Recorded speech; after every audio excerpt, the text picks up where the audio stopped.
Declaro aberta a presente audiência pública, fruto do requerimento número 341 de 2014, do deputado Isalci, com a finalidade de debater vulnerabilidades encontradas no código-fonte dos programas utilizados durante as eleições de 2014, objeto da petição protocolada no Tribunal Superior Eleitoral em 4 de setembro de 2014, sob o número 23.891 de 2014. Julgo dispensável a leitura dos nomes dos convidados, já amplamente divulgados pela comissão.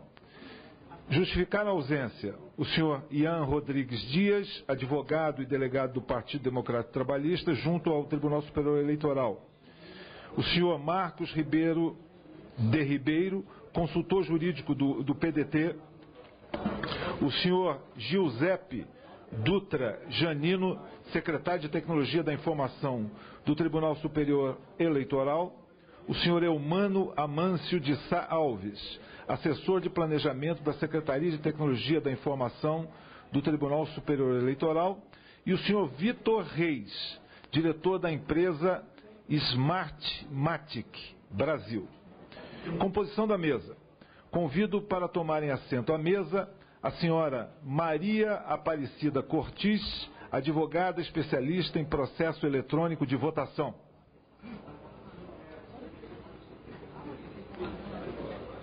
Tenha bondade. Tudo bem? O senhor Pedro Rezende, professor de Ciência da Computação da Universidade de Brasília, UNB.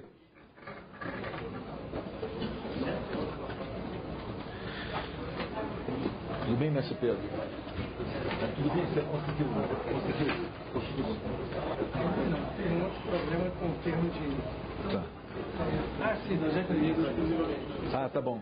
Tá comigo. O senhor Gabriel Gaspar, graduado em Ciência da Computação pela Universidade de Brasília, UNB, e auditor junto ao Tribunal Superior Eleitoral. Gabriel Gaspar. Cada palestrante terá o tempo de até 15 minutos para a apresentação. Esta audiência está sendo transmitida ao vivo pela internet e, encerrada a reunião, todas as exposições realizadas com o uso de PowerPoint serão disponibilizadas na página da comissão. Então, antes de dar início, eu convido o deputado Isalci, autor do requerimento que motivou essa audiência pública, a coordenar os trabalhos.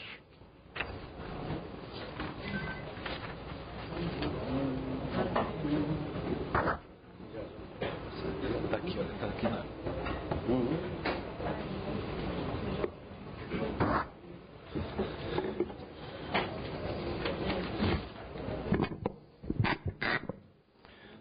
Antes de passar a palavra para o primeiro expositor, eu quero ler aqui o ofício encaminhado pelo Tribunal Superior Eleitoral.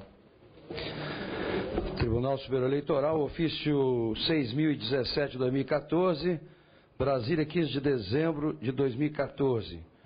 A Sua Excelência, o senhor deputado Henrique Eduardo Alves, presidente da Câmara dos Deputados, Brasília, Distrito Federal. Assunto: ofício número 404 de 2014, da CCTI-CI-P. Senhor presidente, cumprimentando Vossa Excelência, agradeço o convite feito ao Tribunal Superior Eleitoral para participar da audiência pública que, abre aspas, vulnerabilidades encontradas no código-fonte dos programas utilizados durante a eleição de 2014, objeto da petição protocolada na TSE em 4 de 9 de 2014, sob o número 2.891 de 2014, fecha aspas, conforme o requerimento número 341 de 2014 do deputado Isalci, PSDB do Distrito Federal. Informa a Vossa Excelência que não será possível a participação dos servidores Giuseppe Dutra Janino e Eumano Amâncio de Sá Alves na audiência em virtude de comporem o grupo técnico designado para acompanhar a realização da auditoria especial para verificação do resultado das eleições de 2014 solicitada pelo Partido da Social Democracia do Brasil, PSDB. Quanto à petição citada no requerimento número 341 de 2014, para justificar a realização da audiência e a alegação de que páginas do parecer técnico foram extraviadas no processo, encaminha a Vossa Excelência cópia da resposta exarada nos autos e encaminhada ao representante do PDT, Dr. Ian Rodrigues Dias, conforme comprovante anexo. Informa ainda que não é de interesse desse tribunal obscurecer qualquer procedimento de fiscalização de software ou hardware utilizado nas eleições, estando o feito disponível para consulta no gabinete da presidência. É importante destacar que durante os 18 anos que sucederam à informatização do voto, a Justiça Eleitoral sempre se pautou pelos critérios de segurança e da garantia do sigilo do voto. E no dia 17 de outubro de 2014, conforme disposto no artigo 66 da Lei 9.504/97, todos os sistemas foram assinados e lacrados na presença de representantes do Ministério Público Eleitoral, Ordem dos Advogados do Brasil e de todos os partidos políticos. Ressalto que não houve petição de impugnação. Dessa forma, tendo em vista a importância do tema e a responsabilidade da Justiça Eleitoral em prestar todas as informações necessárias para esclarecer dúvidas do sistema de votação utilizado no Brasil, convido Vossa Excelência a compor um grupo de parlamentares para uma visita técnica ao TSE, onde serão apresentados todos os sistemas utilizados nas eleições. A data poderá ser agendada junto à presidência do Tribunal de acordo com a conveniência de Vossa Excelência. Atenciosamente, Ministro Dias Toffoli, Presidente. Com cópia para o deputado Ricardo Trípoli, Presidente da Comissão de Ciência, Tecnologia, Comunicação e Informática. Ofício CD, PR Henrique Alves, com vídeo audiência pública. Esse, então, é o requerimento, o ofício encaminhado pelo TSE. Eu não vi ainda, vou pedir cópia do documento questionado pelo Ian Rodrigues Dias, advogado do PDT, junto ao TSE, que parece-me que foi acompanhado deste ofício para ao presidente Henrique Eduardo Alves. Bem, feitos os esclarecimentos, então eu passo a palavra à advogada Maria Aparecida Cortes para a sua apresentação.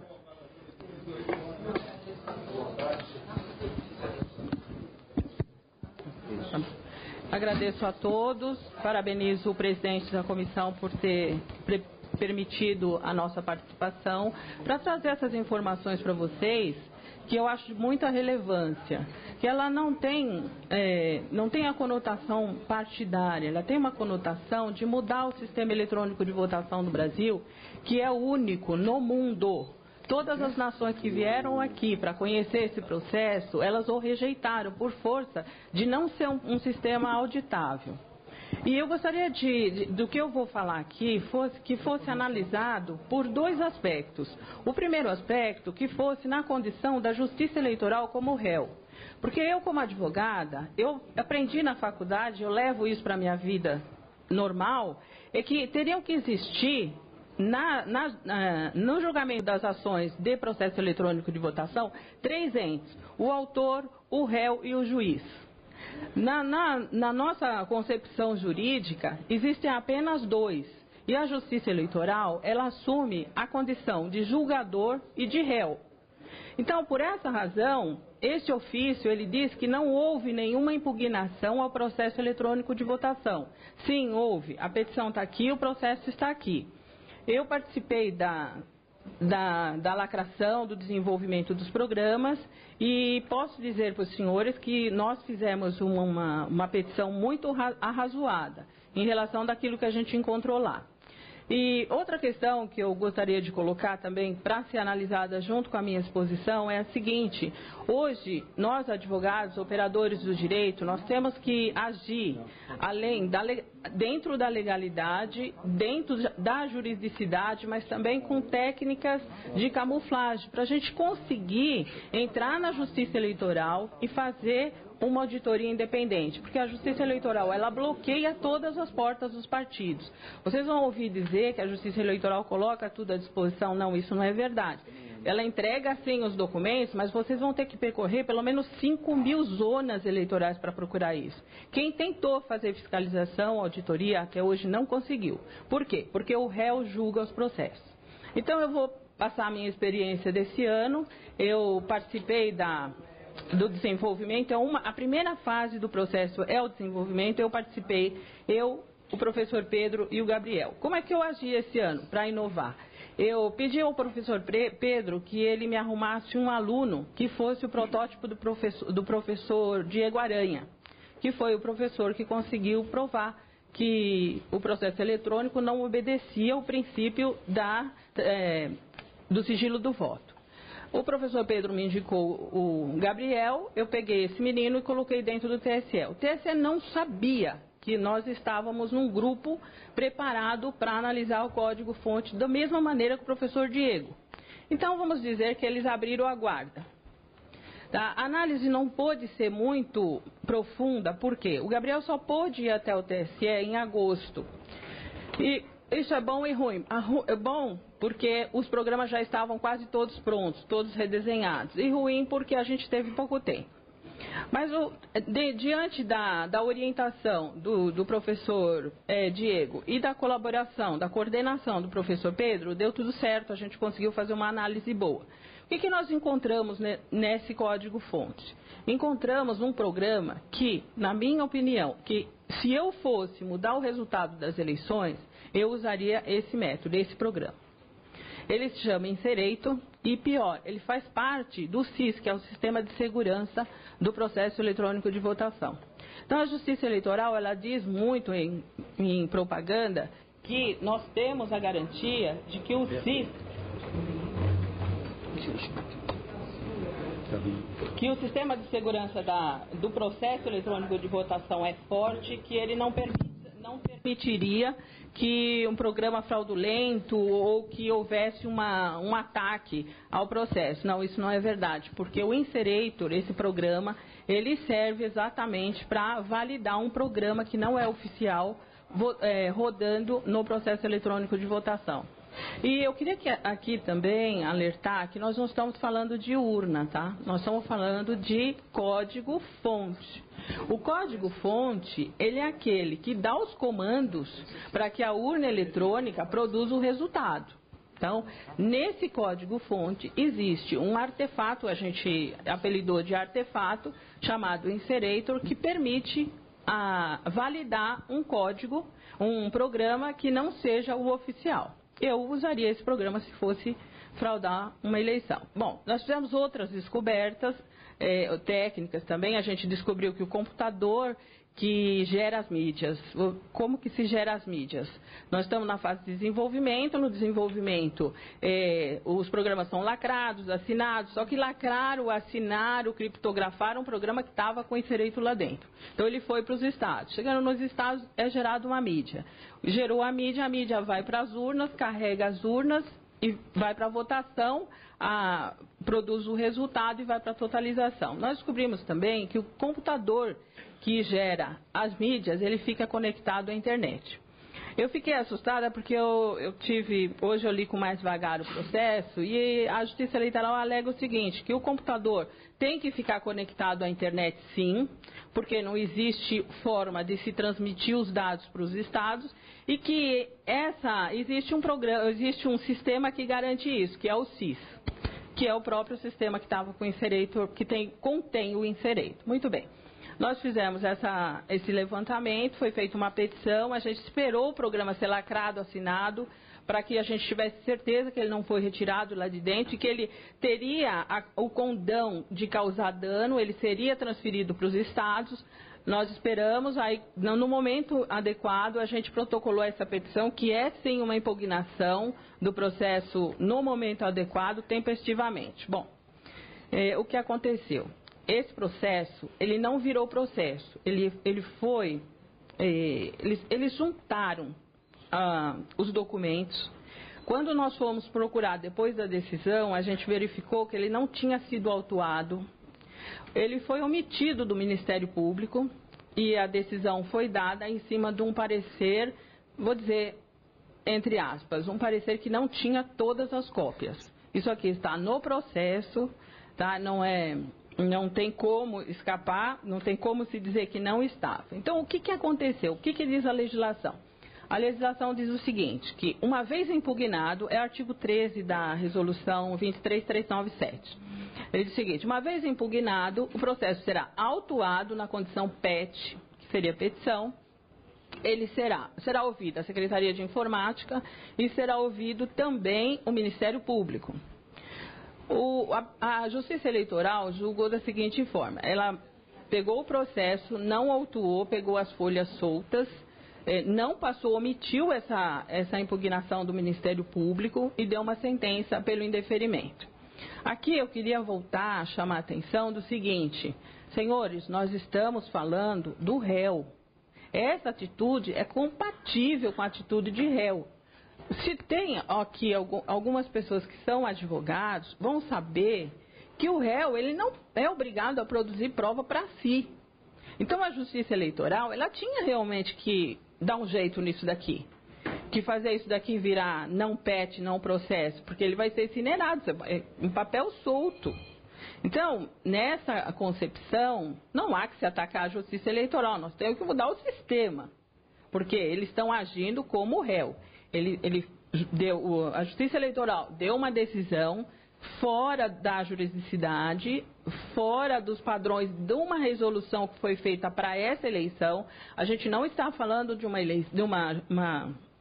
uma resolução que seja antiga, que seja ultrapassada. Não, cada resolução ela é feita para a eleição. Então, essa resolução é de 2014 e ela dava esse trâmite. Não foi seguido, o Ministério Público não ficou sabendo e o processo foi arquivado. Tá? Nessa nossa viagem, essa nossa luta para que o processo eletrônico seja transparente, não é a primeira vez que a gente vê isso. Tá? E também nessa luta, a gente tem percebido que não se está dando atenção devida para essa condição da Justiça Eleitoral como réu. Então, enquanto isso existir, enquanto essa situação estiver persistindo, nós não vamos conseguir produzir provas. O que a Justiça Eleitoral fala em relação a que nunca foi possível produzir provas num processo de impugnação de eleição. Senhores, o réu não vai admitir que errou, que o processo é vulnerável, que o processo é inauditável, que há um inserator lá dentro capaz de mudar o resultado da eleição. E a gente não está falando de uma eleição. Isso aqui foi denunciado dia 4. O julgamento, nem sei que dia saiu. 18. Então, ainda daria tempo de tirar. Eu sempre achei que se nós denunciássemos antes que a Justiça Eleitoral iria mudar. Não. Quando o Gabriel achou, a gente já começou a dar sinais que estava encontrando, que pedindo para eles para mudarem. Não, eles não têm intenção de mudar. A intenção é manter isso daqui do jeito que está. Agora, dia 18, a Secretaria de Tecnologia da Informação deu resposta. Dia 18, a resposta da Secretaria de TI. Dia 26, o despacho do juiz mandando arquivar. De setembro. Eu gostaria de falar assim mais tecnicamente em relação a que esse inserator, esse programa que é capaz de mudar, ele é capaz de aceitar um programa diferente rodando nas urnas. Vocês têm que lembrar que a Justiça Eleitoral diz o seguinte: a urna ela não aceita um programa se não for assinado. Quantas vezes a gente vê o ministro levantando um CD no dia da lacração, ele levanta, olha, o que não estiver aqui não roda nas urnas. Não é verdade. Eu vou mostrar para vocês uma transparência que eu fiz uma auditoria nas eleições de 2010 na cidade de Londrina e rodou um programa que não tinha sido assinado, compatível com a utilização do inserator. Se vocês olharem essa transparência, vocês vão perceber que eles começaram a testar o programa no dia 28 de agosto. Os programas não tinham sido mandados ainda, os programas oficiais não tinham sido mandados ainda para os estados. Eles ainda estavam em desenvolvimento no TSE. Só que já estava se tentando adaptar esse programa não oficial para as urnas. E aí acontecia mesmo que a Justiça Eleitoral diz, a urna rejeitava. Isso aí nós estamos na fase de carga das urnas. O programa já tinha sido colocado na mídia que ia carregar as urnas. E ele rejeitava, caía o sistema, caía. Eles foram tentando até 2 dias antes da fase de carga das urnas, onde os partidos, o Ministério Público, os juízes, eles estavam presentes. E eles conseguiram. Tem um determinado momento que vocês vão perceber, dia 24/9, que foi a carga, que o programa roda, mas com aviso que era um programa não oficial. Ele dizia incompatibilidade. Então, eu vou dizer para vocês, essa situação não é de agora e o Inserator, ele serviu, na minha opinião, para que se pudesse inserir esse programa não oficial nas urnas de Londrina. Agora eu pergunto, eu avisei isso, eu fiz petição, lógico que foi arquivada pelo mesmo motivo que esse daqui, porque o réu diz que fez uma perícia. Fez uma perícia, mas eu sou autor, eu não participei, eu não fui convidada para participar dessa perícia. Todas as perícias que acaso viessem a nos chamar, nós estaríamos prontos, porque nós conhecemos bastante o processo. Nós não fomos chamados. E essa perícia detectou que não teria nenhum problema, mas é uma perícia oculta que só teve participação o próprio réu. E quem julgou? O próprio réu, e o réu disse que esse processo, que a minha impugnação não tinha procedência e arquivou o processo.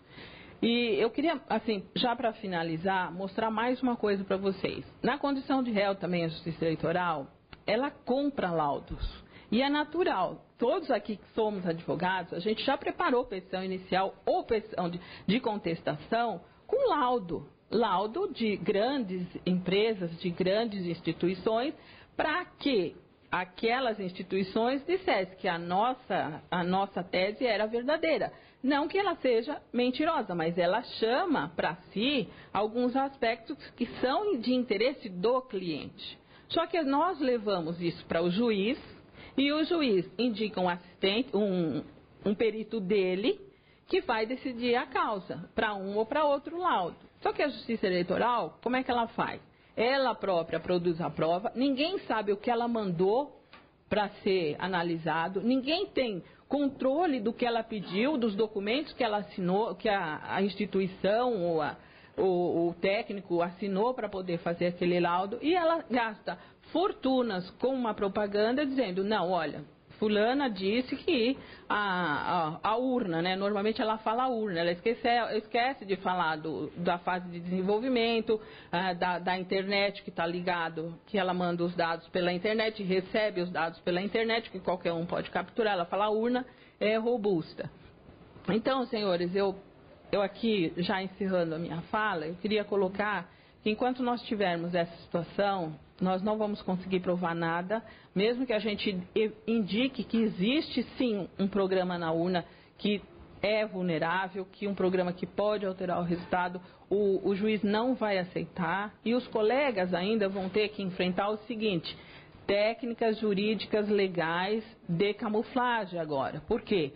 Para que nós possamos fazer auditoria para determinados clientes, trabalhar, poder fazer fiscalização, nós temos que driblar a Justiça Eleitoral. Muito obrigada.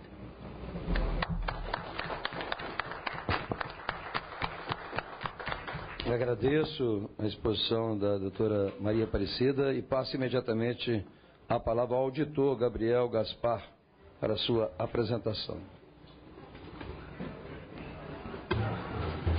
Boa tarde a todos.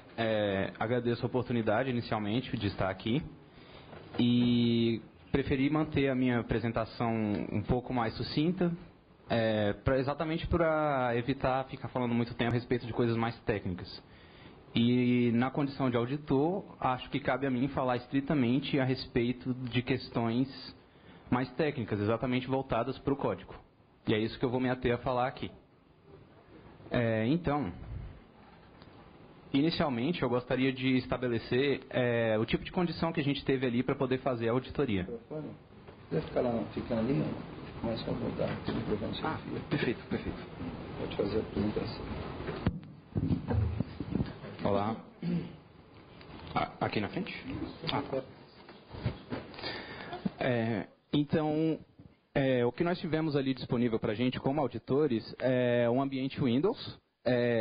Na verdade, inicialmente, nós tínhamos tanto um ambiente Windows quanto um ambiente Linux. A parte do Windows era mais voltada para os outros códigos relacionados ao sistema de votação. e a parte do Linux era estritamente para a porção relacionada ao código que vai na urna eletrônica. Mas, posteriormente, foi tudo unificado em um ambiente Windows apenas. Nesse ambiente Windows, nós tínhamos uma IDE chamada Eclipse. A IDE é um ambiente de desenvolvimento que reúne diversas ferramentas que são úteis para análise e auditoria de código e busca também, né?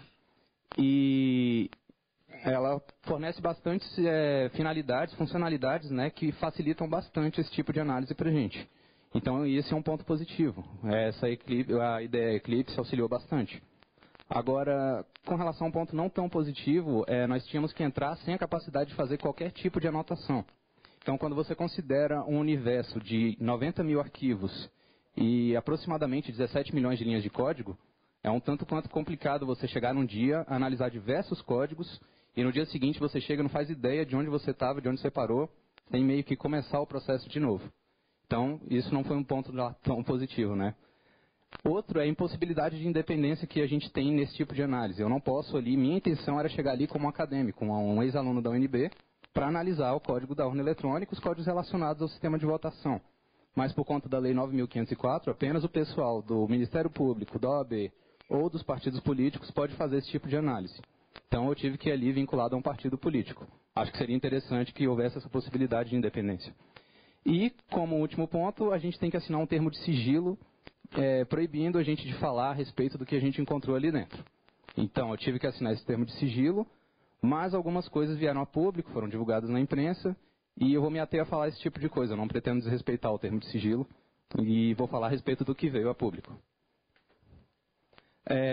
Indo logo para a parte de resultados, o que a gente descobriu ali, inicialmente essa questão do código não ser tão facilmente compreensível. O código em si, ele é composto por muitas variáveis, e essas variáveis muitas vezes não têm nomes nem um pouco mnemônicos. Então, a gente tem meio que deduzir o que a variável está fazendo, variável no sentido de código, né? O que a variável está fazendo, o que aquele trecho de código específico está fazendo, e muitas vezes os próprios arquivos de código em si não induzem nenhum tipo de ideia do que eles estão fazendo ali dentro. São nomes crípticos, você não entende muito bem o que está acontecendo ali dentro. Você tem que abrir o código para poder verificar e tentar tirar alguma lógica do que está acontecendo ali dentro. Então isso reduz bastante a agilidade da auditoria. Outro ponto que eu achei negativo é essa questão de modificações até o último instante. Se você está ali fazendo a auditoria desde o início do processo, essa auditoria pode ser invalidada porque chega no último instante, o código pode mudar completamente. Então é possível que modificações sejam feitas até o instante prévio à compilação. O que mais agora com relação ao que nós encontramos ali? Temos um arquivo ali que tinha uma chave criptográfica exposta. Tivemos o próprio inserator, que eu vou falar mais a seguir a respeito dessas coisas. E outros que eu não coloquei aqui nessa apresentação por questões de tempo. Que é uma vulnerabilidade no gerador de mídias de ajuste de data e hora. A possibilidade de conexão da internet nos computadores que geram as mídias. E uma certa indireção no acesso ao código. O que eu quero dizer por indireção no acesso ao código? Eu não tenho acesso ao computador que tem o código em si. Eu acesso um computador que, por sua vez, está pegando o código de um outro computador e este sim está puxando o código do computador principal. Então, essa indireção não me garante que, de fato, aquilo que eu estou olhando é o que realmente está sendo compilado no momento posterior. Com relação a essas chaves criptográficas, na realidade, nós encontramos um arquivo que ele contém dentro dele uma chave criptográfica simplesmente. E essa chave criptográfica, ela era usada, o intuito dessa chave criptográfica é exatamente evitar o ataque de Princeton. Ele recebe esse nome porque ele foi demonstrado por uma equipe da Universidade de Princeton e, basicamente, ele possibilita que seja executado algum código arbitrário dentro da urna eletrônica. Vale destacar que o ataque de Princeton foi demonstrado em urnas da mesma fabricante das urnas que nós usamos aqui no Brasil. E essa chave, devido ao fato de a chave estar exposta no código, qualquer um que tenha conhecimento dessa chave, como qualquer pessoa que teve acesso ao código, inclusive os auditores, pode vir a viabilizar um ataque de Princeton posteriormente.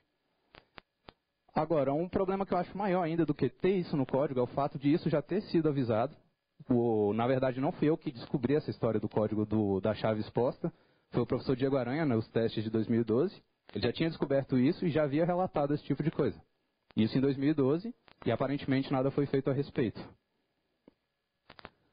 Agora, com relação ao Inserator em si, que acho que é o principal aqui que a gente está falando. O que é o Inserator? O que viria a ser esse Inserator? Ele é um programa pertencente ao projeto SIS. O projeto SIS, ele é o subsistema de segurança usado pelo TSE para poder possibilitar que outros programas sejam instalados em computadores. Então, ele é a base de tudo, ele é o que vai antes de qualquer outro programa do TSE. Ele faz a verificação do ambiente e verifica se tudo pode ser instalado ali. O Inserator, então, faz parte desse programa, mais especificamente do módulo de assinaturas. Então, isso leva a crer que o Inserator é usado como uma ferramenta para poder possibilitar a assinatura de programas que seriam oficializados. Ele é independente também, independente no sentido de que ele não é uma biblioteca que é incluída por outros programas. Ele é um programa independente por si só.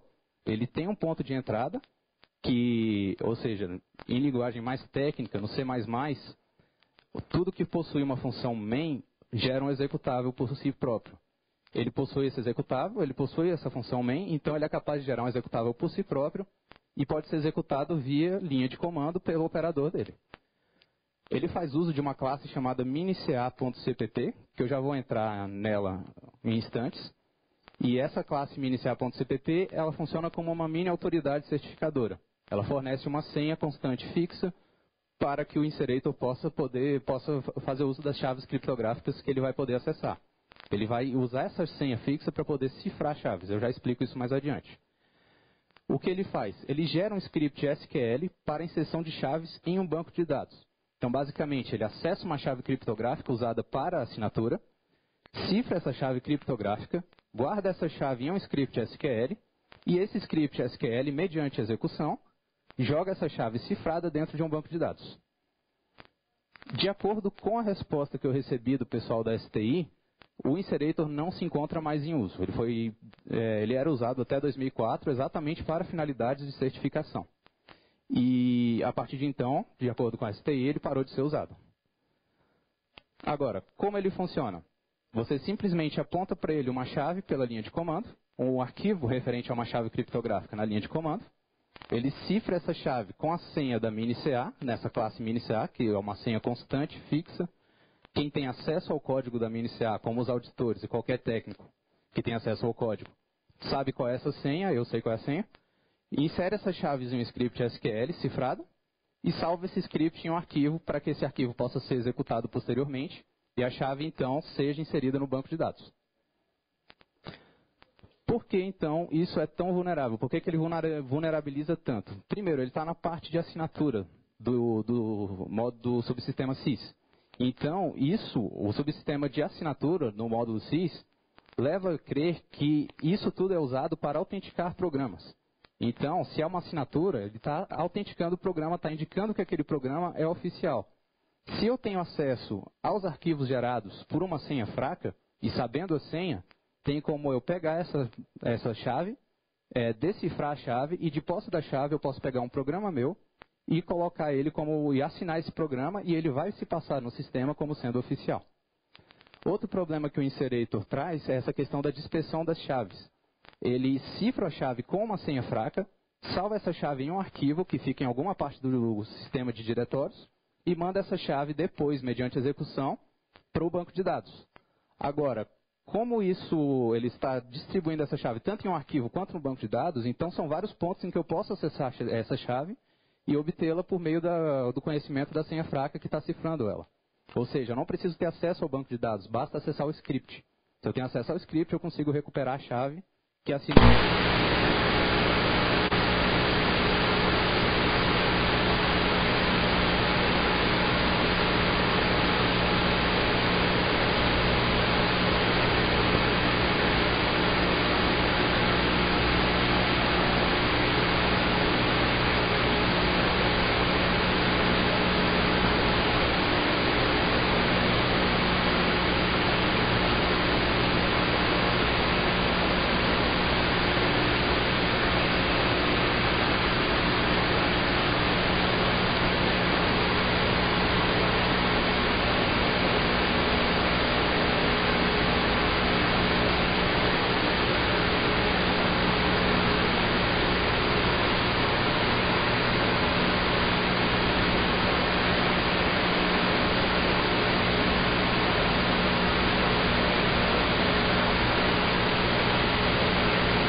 porque ele é um software oficial. Ele foi feito pela empresa responsável por ele e ela está dentro do código com o conhecimento dessa empresa.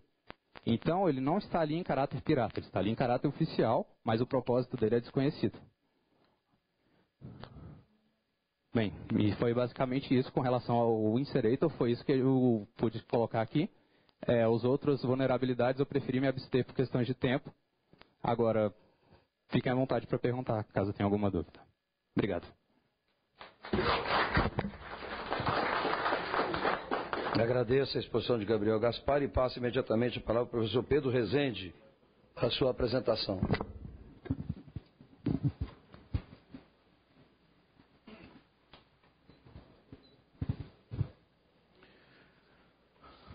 Boa tarde, deputado. Boa tarde, senhoras e senhores. Agradeço a oportunidade de estar aqui com vocês, participando dessa audiência. Vou retomar onde a advogada pincelou a respeito do processo de votação brasileiro e chamando a atenção, mesmo sem um apontador aqui, de que o sistema de segurança, subsistema de instalação e segurança, onde foi encontrado o Inserator, é um sistema desenvolvido por uma empresa que foi inicialmente contratada sem licitação, que teve 7 aditivos ao contrato firmados ao longo desses anos, e só foi participar de uma licitação em 2008, depois de várias impugnações ao resultado da licitação, onde ela havia perdido a concorrência, ela acabou sendo premiada com mais uma renovação de contrato. Não conhecemos, já vasculhei várias vezes as bases de dados do TSE a respeito, não conhecemos nenhum relatório de acompanhamento ou fiscalização desse contrato dessa empresa de segurança terceirizada, okay? Que desenvolve o SIS. Então, o que eu queria explicar rapidamente é como seria possível uma leitura política de questões técnicas que são meio obscuras para o leigo a respeito do nosso processo de votação. Nós estamos, hoje em 2014, ocupando a posição de ser o único país oficialmente democrático no mundo moderno que faz eleições informatizadas, a manter um sistema de votação que utiliza tecnologia desenvolvida na década de 90. Isso não significa que o Brasil é o único país que tentou informatizar o processo de votação. Isso significa que o Brasil, mesmo não sendo pioneiro, foi o único país que se manteve com o mesmo modelo de tecnologia de votação da década de 90 até hoje. Todos os outros países que começaram junto com o Brasil, 2 deles antes, a Índia e a Holanda, e outros que tentaram depois informatizar seus processos de votação, em algum momento entre o final da década de 90 e o início da década de 2010, mudaram suas tecnologias de votação exatamente por causa dos problemas que vocês senhores viram expostos aqui nas 2 primeiras falas, referentes à concentração de poder tecnológico naquele que opera e, portanto, controla o processo de votação totalmente informatizado. Um processo de votação que é totalmente informatizado, ele traz algumas características que parecem vantajosas ao processo de votação, como rapidez de apuração e dificuldade de manipulação por varejo do processo de contagem, né, externos, mas ele concentra, ao mesmo tempo, como contrapartida, a possibilidade de manipulação indevida na mão daqueles que operam e desenvolvem o sistema. E essa contrapartida vocês nunca verão na propaganda oficial a respeito. Em decorrência, a partir da escolha da tecnologia, tendo como norte, ou tendo como guia, ou tendo como princípio de escolha as características que permitem ou não um controle difuso e público do processo de votação em si, né? O sistema pode ser construído em volta da escolha tecnológica. Então, para os senhores terem uma ideia, não é verdade que o Brasil foi o primeiro a fazer votação eletrônica totalmente informatizada. né? A Holanda e a Índia tentaram, 91 e 92. A Holanda abandonou logo em seguida, justamente por perceberem que o processo de votação totalmente informatizado não permite auditoria externa por parte de eleitores que não precisam ter um PhD em ciência da computação para poder se verificarem por conta própria de que o processo de apuração e de votação ocorreu conforme previsto. E na Índia, última companheira do Brasil em usar modelos de primeira geração em seu sistema de votação, abandonou o sistema de votação de primeira geração em 2013 por uma decisão da Corte Suprema. A vantagem da Índia em relação ao Brasil é que lá não são os juízes da Corte Suprema que controlam o sistema de votação. Então lá foi possível que a Corte Suprema declarasse numa sentença inconstitucional um sistema de votação que não permite recontagem e auditoria por parte de cidadãos comuns. Aqui temos exemplos de sistemas de segunda geração, como os adotados na Venezuela e no México no meio da década de 2000 e no Brasil por iniciativa de parlamentares a partir do escândalo do painel do Senado. Um projeto de lei que reintroduziria o voto impresso, transformando o nosso sistema de votação adaptado para gerar trilha de auditoria, né? Foi sepultado por um projeto de lei em 2003 que introduziu o tal do registro digital do voto, que o professor Diego Aranha mostrou em 2012 serve apenas para permitir a quebra do sigilo do voto, né? Ele não tem nenhuma utilidade técnica para auditoria ou fiscalização. A melhor comparação que eu conheço da alternativa que substituiu o voto impresso em 2003 no Brasil por uma equivalente eletrônico é a do professor Jorge Stolf, da Unicamp, que diz que o RDV permite o tipo de fiscalização que você faria em cima de notas fiscais, comparando uma nota fiscal com a sua Xerox para ver se ela é autêntica ou não. Ninguém riu, né? Bem, isso aqui temos hoje, um sistema de primeira geração, onde para atender a necessidade dos partidos que queiram fiscalizar, ou dos cidadãos que queiram fiscalizar, o que é oferecido é o equivalente a uma cópia Xerox dos dados que foram computados eletronicamente. Aqui temos, então, finalmente, os sistemas de terceira geração, que na segunda metade da década de 2000 começam a surgir. O interessante sobre a urna da Argentina é que nós tivemos uma apresentação do modelo desenvolvido na Argentina de terceira geração, que entrelaça uma trilha material de auditoria com a trilha de contagem eletrônica para permitir rastrear, caso haja discrepância, onde está a origem do erro ou da falha, se na contagem eletrônica ou na contagem manual, impugnando no máximo um voto quando ocorre discrepância no caso do sistema argentino. No caso do sistema americano, baseado totalmente em criptografia, a discrepância aponta com probabilidade quase igual a 1, onde estaria o erro, né? Uma técnica um pouco diferente, mais sofisticada do ponto de vista criptográfico, a americana, a argentina uma solução técnica mais simples e mais barata e mais eficiente do ponto de vista de operação, né? Conhecendo o engenheiro que desenvolveu o sistema da Argentina, ele nos contou que ele desenvolveu o sistema dele a partir do conhecimento que ele teve do relatório de um seminário feito na Câmara em 2002, por iniciativa do deputado Leonel Brizola, na época, né? Onde todos aqueles que tinham queixas a respeito do sistema de votação no Brasil e não conseguiram ir adiante nas tentativas de impugnar resultado, foram relatadas nesse livro que só teve vida na internet. O partido que iria publicar o livro ficou receoso de retaliação, não publicou, mas foi para a internet. O engenheiro Angelini, que desenvolveu o sistema da Argentina, me confessou o seguinte: conheci o relatório de vocês de 2002 e passei 3 anos estudando o português e o relatório para aprender como desenvolver um sistema que evitaria todas as fraudes que foram acusadas naquele relatório de vocês.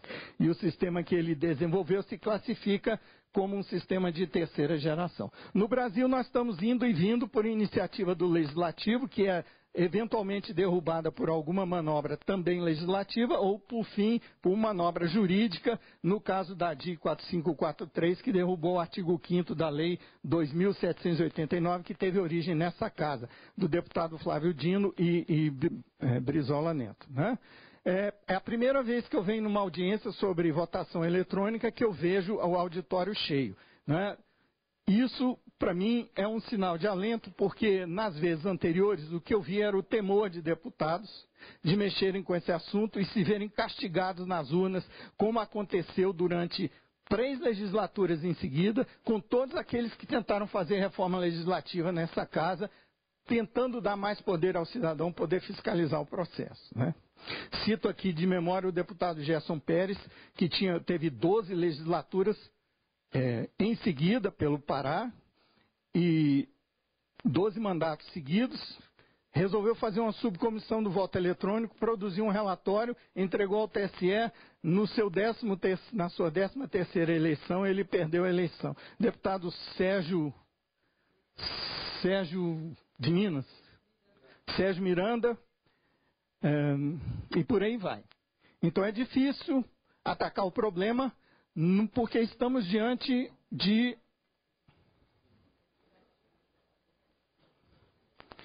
um problema institucional. Uma questão, eu ainda tenho 5 minutos, um problema que eu diria relacionado à organização do Estado. Nenhum outro país do mundo concentra o poder de executar, julgar a eleição, com interface na maior corte, maior órgão, o órgão mais importante do sistema judiciário, uma interseção de metade da Corte Superior Eleitoral com a Corte Constitucional, como o Brasil. É muita concentração de poderes. Como contribuição acadêmica ao estudo comparado de informatização do processo eleitoral num evento internacional ocorrido no Peru em 2012, convidado, eu fui apresentar uma proposta de uma tese hermenêutica, jurídico-hermenêutica, para entendermos o processo de informatização. Gente, tecnologia é poder. Quem controla a tecnologia pode controlar como o processo de votação é apurado. Então, o que vemos observando no mundo, quais os rumos que os processos de informatização do voto em eleições oficiais tem ocorrido ao longo desses anos, da década de 90 para cá, são basicamente 3 os caminhos possíveis. A tecnologia, como fim em si mesmo, é o rumo que é tomado naquelas democracias onde o administrador do processo eleitoral dirige a reforma normativa, cujos efeitos, ao fim e ao cabo, lhe concentram mais poderes. A tecnologia eleitoral como meio para um fim é aquela que a gente vê, por exemplo, nos Estados Unidos, onde a legislação eleitoral não é federal, é estadual, e o processo se desenvolve de maneira diferente em cada estado. Como resultado, nos Estados Unidos, hoje, 70% do eleitorado americano vota com o direito de recontar em registro material o seu voto, seja em voto escaneado ou em voto impresso. Apenas 30% dos estados ainda conseguem manter seus sistemas totalmente eletrônicos ou totalmente manuais.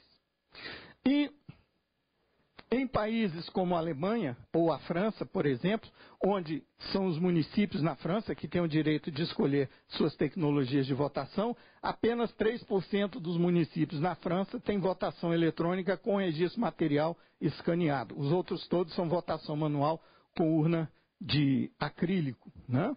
Onde a apuração é feita na sessão eleitoral e a totalização, como é feita no Uruguai, tem 2 etapas. Uma rápida para dar um resultado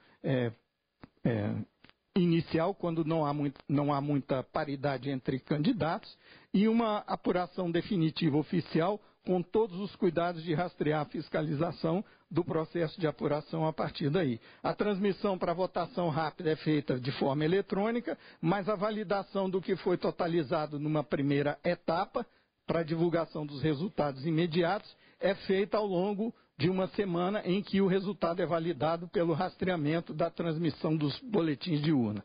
Assim é feito no Uruguai e na França, com apuração na sessão eleitoral. A infelicidade nossa é que nós fomos adestrados pela propaganda eleitoral a entendermos votação como videogame, e o eleitor agora não se vê mais no papel de fiscal do processo de votação.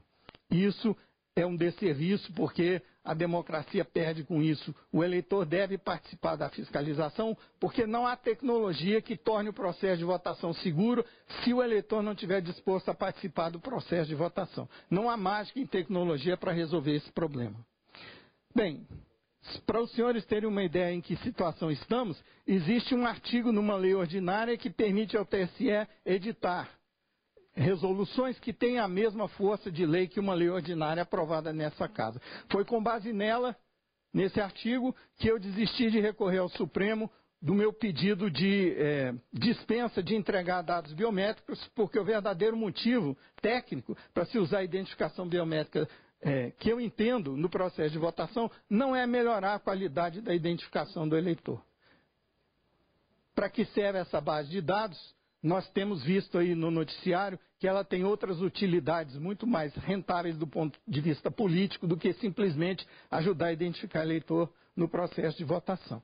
Não fiz a impugnação na terceira instância, na última instância, não fiz o pedido de reconsideração da negativa de me dispensarem da entrega de dados biométricos, porque não poderia contar com a manutenção dos meus direitos enquanto estava recorrendo por força desse artigo. E é com base nesse artigo que várias leis, como por exemplo a do cadastro eleitoral, estão sendo atropeladas por resoluções. Então essa casa tem muito a pensar a respeito do que fazer diante da situação que está sendo colocada aqui. Eu acho que meu tempo já esgotou, então eu agradeço a atenção de vocês. Muito obrigado. Agradeço a exposição do senhor Pedro Rezende e, na ausência de alguns convidados, eu vou conceder 5 minutos para o professor Hermes Rodrigues Neri, do Movimento Legislação e Vida, antes de passar para os deputados. Excelentíssimo senhor deputado Isalci, autor do requerimento desta audiência pública, ao que parabenizo pela iniciativa relevantíssima no momento em que vivemos. Demais membros da mesa e aqui presentes, a minha abordagem aqui nesta complexa questão será de natureza política. Numa breve fala de 5 minutos, ao que agradeço ao deputado pela oportunidade de participação. Esta Casa de Leis é a instância adequada para os questionamentos aqui apresentados. Viemos aqui, caro deputado, solicitar, sim, a abertura de uma CPI, primeiro um grupo de trabalho para aprofundar, para que investigue, e uma CPI, posteriormente, para fazer as devidas investigações sobre a empresa Smartmatic. Aliás, eu queria perguntar ao nobre deputado se confirma a ausência do representante do TSE e da empresa aqui nesta audiência pública. Os demais membros não são representantes. Então, a gente realmente lamenta que não estejam aqui presentes representantes do TSE e representantes da empresa Smartmatic nesta importante audiência pública. Caros deputados, são muitos os questionamentos, inclusive fora do país, e se as respostas não forem devidamente esclarecidas, o que está em jogo em meio a tudo isso é a nossa democracia e a própria soberania nacional.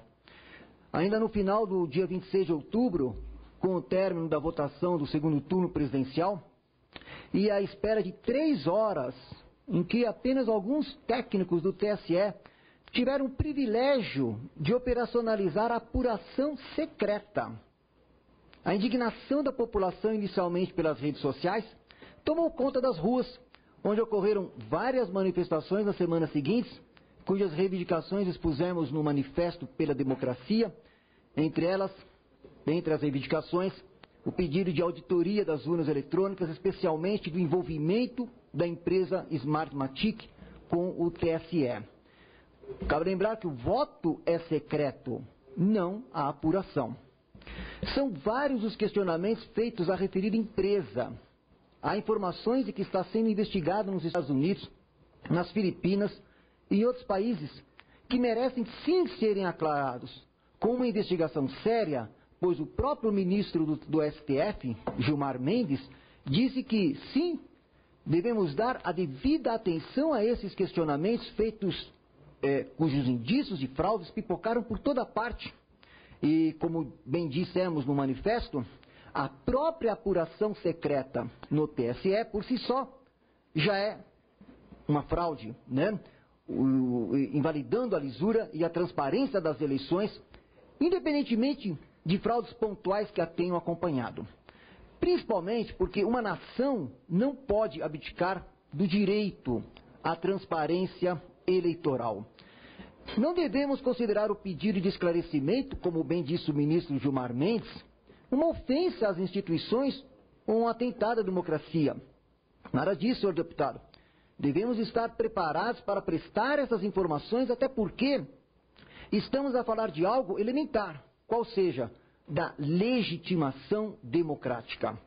E aqui, como cidadão brasileiro, representando o movimento Legislação e Vida, requeiro a esta Casa Legislativa que proceda dentro da constitucionalidade para que esse tema seja objeto, sim, de discussão, pois quis o STF, com a DI 4543, refutar de vez esse direito, por exemplo, o direito do leitor ao voto impresso.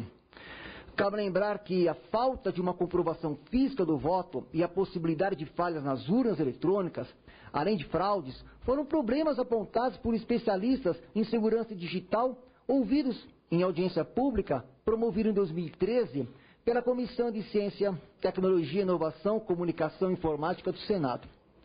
Por isso, pleiteamos, sim, também o direito ao voto impresso, para que a lisura e a transparência do pleito seja realmente efetiva e que cessem de vez as suspeitas que hoje pairam no ar.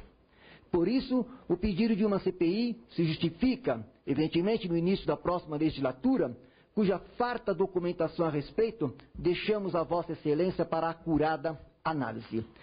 Agora eu quero ainda, nos 2 minutos que me faltam, tratar de uma outra questão que apenas vamos indicar a título de registro, que merece reflexão. O fato é que nos chegam informações, caro deputado, por exemplo, como a do engenheiro Christopher Belo Ruiz, de que a empresa Smartmatic, diz ele, utiliza uma rede conectada a Cuba para manipular, por exemplo, as eleições em 2013 na Venezuela. Inclusive a empresa tem estabelecimento lá também.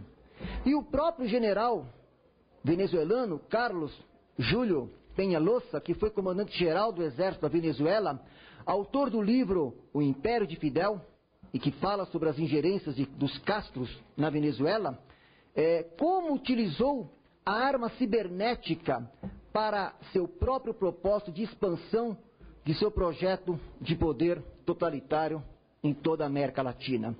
Em artigo publicado no jornal Mídia Sem Máscara, conta que a Smartmatic, essa que o TSE contratou para operacionalizar o pleito de 2014, diz o general venezuelano Peñalosa, que a Smartmatic, fundada por 4 inteligentes engenheiros venezuelanos recém-graduados, é uma espécie, segundo ele, de cavalo de Troia, diz ele, desenhado pelo G2 cubano para controlar as eleições venezuelanas, cujo objetivo é perpetuar um governo comunista por trás de uma máscara democrática na Venezuela. Sei que não vou ter tempo, caro deputado, para detalhar essa questão, mas está aqui toda a documentação. Peço apenas atenção rapidamente aqui para o que ele diz a respeito do Procer. Isso tem a ver conosco.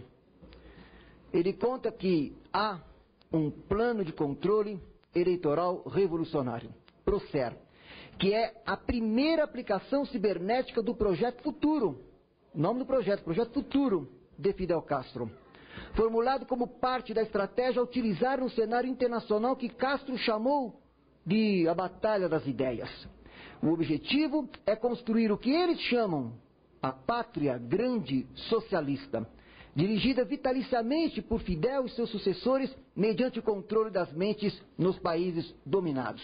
E mais, o plano Procer foi desenvolvido no máximo segredo por um seleto grupo dos mais brilhantes professores e alunos da Universidade de Ciências Informáticas, UCI, de Cuba, em conjunção com o G2, seu objetivo foi controlar o sistema eleitoral venezuelano desde Havana.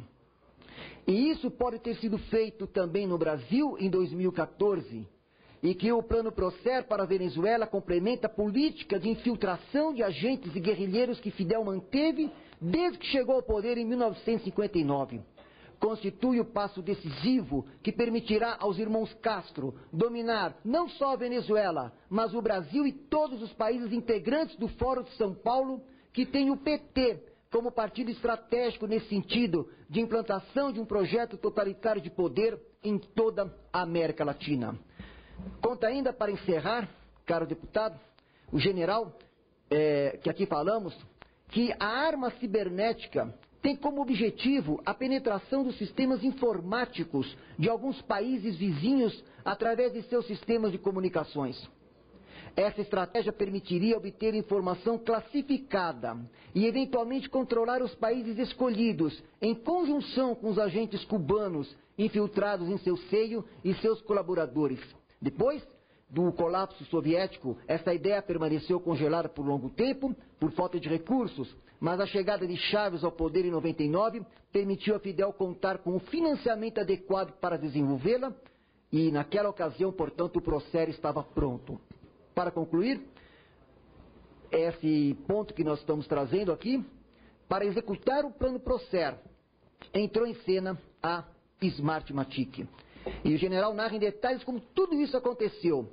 E que o meu tempo é exíguo nesse momento, mas que eu gostaria de deixar aqui registrado que requer esta Casa Legislativa tomar conhecimento dessas ligações e averiguar tudo isso, inclusive para realmente esclarecer tudo isso, pois, caro deputado Isalci e todos aqui presentes, o que está em jogo, em meio a tudo isso, é a nossa democracia e a própria soberania nacional.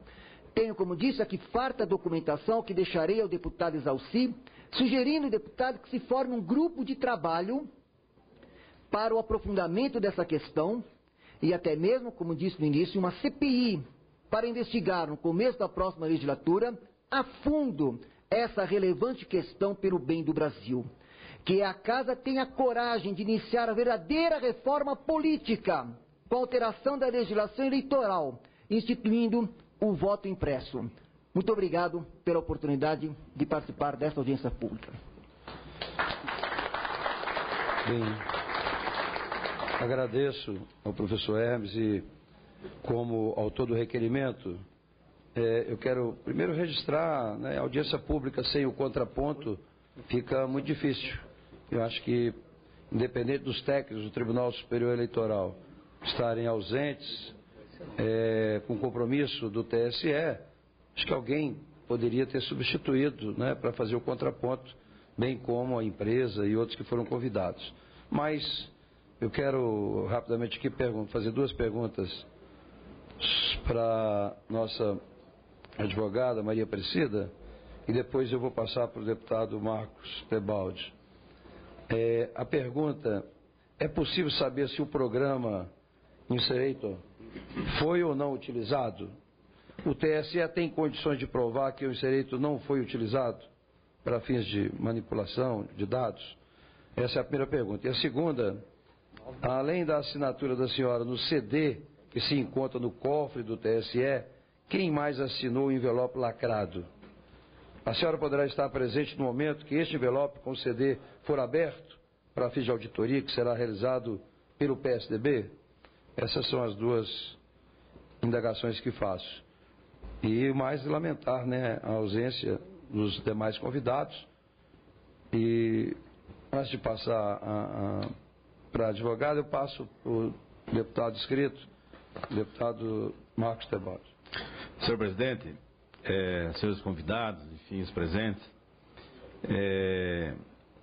a gente recebeu toda essa informação desde da criação aí das urnas eletrônicas como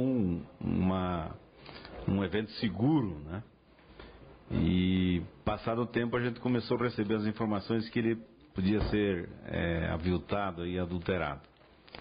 E mais recentemente, os próprios cidadãos hoje cobram da gente, pelo menos no meu estado, na minha cidade, Hoje sinto que tem uma insegurança muito grande por parte do eleitorado, né, que desconfia, que não acredita mais nessa lisura que é o nosso processo eletrônico, né?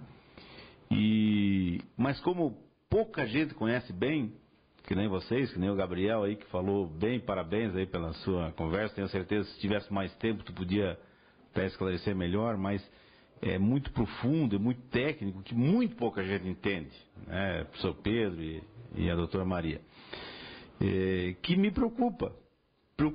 Eu hoje não tenho mais a segurança que eu tinha de alguns anos atrás, né? Aliás, eu já venho desconfiando do processo eleitoral de 2012, né? Onde eu participei lá no meu estado e que tenho sérias dúvidas. Quando a senhora falou de Londrina, fiquei mais preocupado ainda, porque a minha cidade é Joinville, que é semelhante a Londrina, né?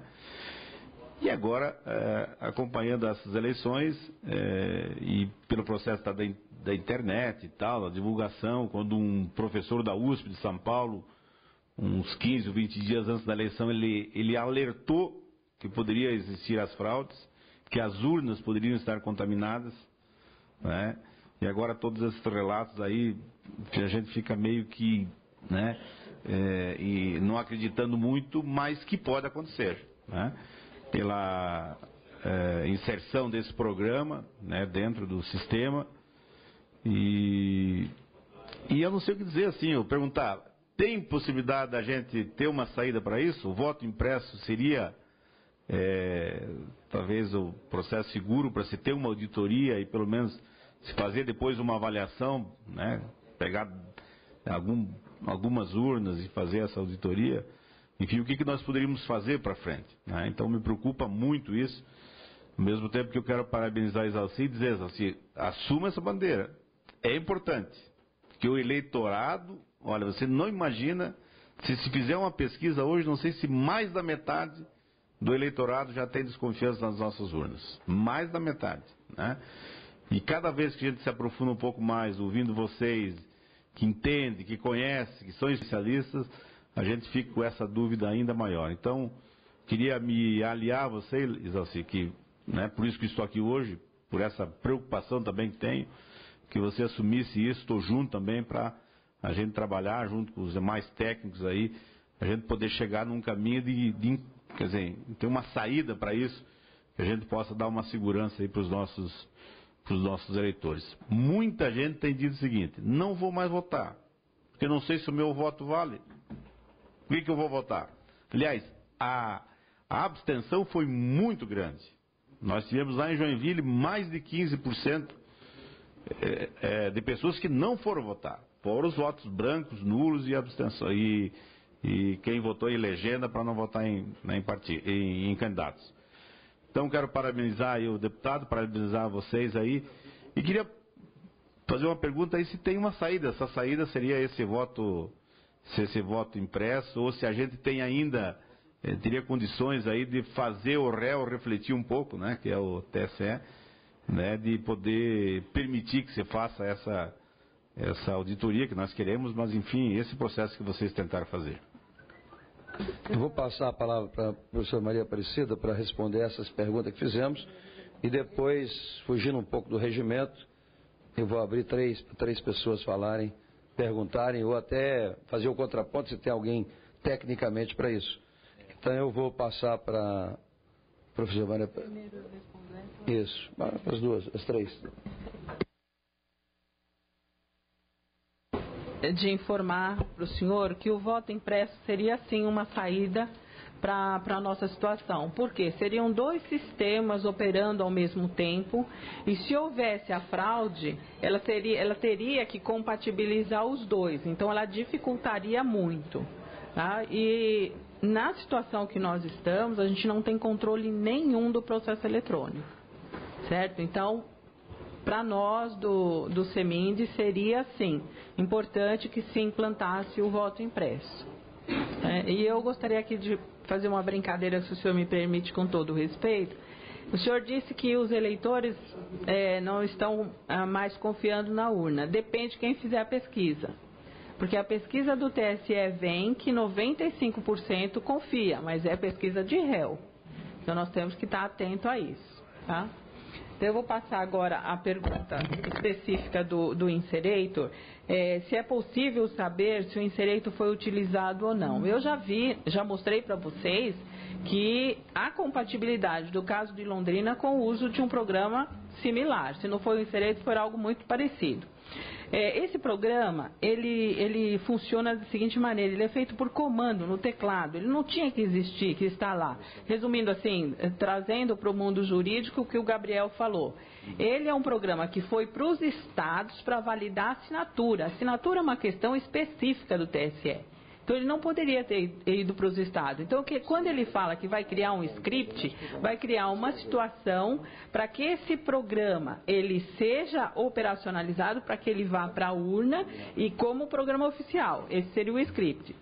Se ele foi usado com um comando não gerar nenhum log, não logar, que a gente fala, não registrar nos comandos da urna, ninguém mais pega. Vocês podem fazer a auditoria que quiser, coisa que eu duvido, porque eu duvido que a Justiça Eleitoral vai fazer prova contra si. Ela não é obrigada, a Constituição diz, o réu não é obrigado a fazer prova contra si. Então, vocês estão achando que vão fazer uma auditoria? Eu aqui, na minha experiência, acho que não vai sair essa auditoria. Mesmo porque, se houve o uso do Inserator e ele não logou, se ele não gerou um registro, ninguém pega nada. E como a situação é de início, é de origem, ele vai informando para todos os outros comandos que é para obedecer, tudo isso vai ficar limpo, gente. Não tem como pegar. Então, seria a única forma de se acabar com isso é o voto impresso, que seria, ele teria incompatibilidade com um sistema totalmente eletrônico.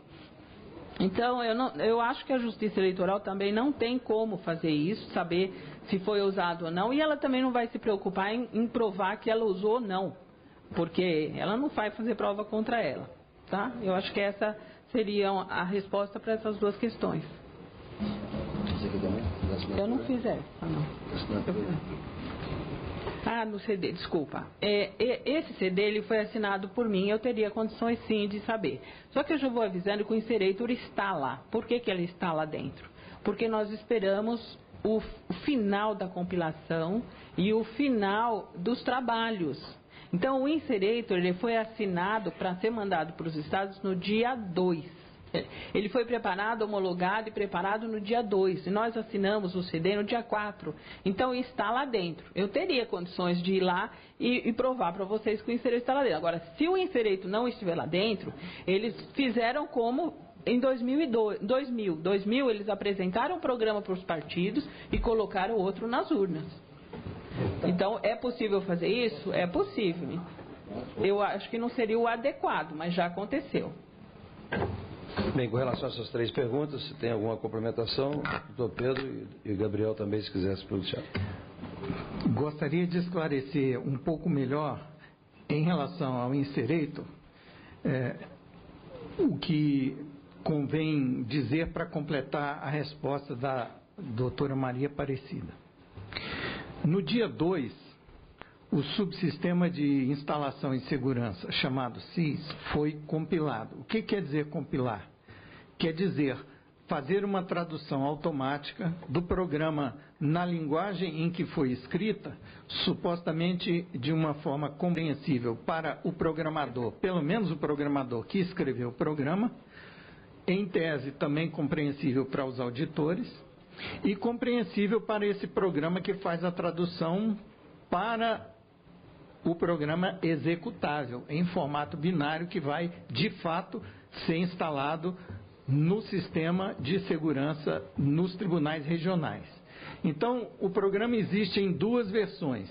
A versão executável, em linguagem de máquina, que é opaca em relação à sua lógica para um ser humano, e em versão código-fonte, que é a maneira como ele é criado. Então, ele é criado, passa pelo processo de tradução, e no processo de tradução é criada a versão executável, que vai ser instalada e vai executar.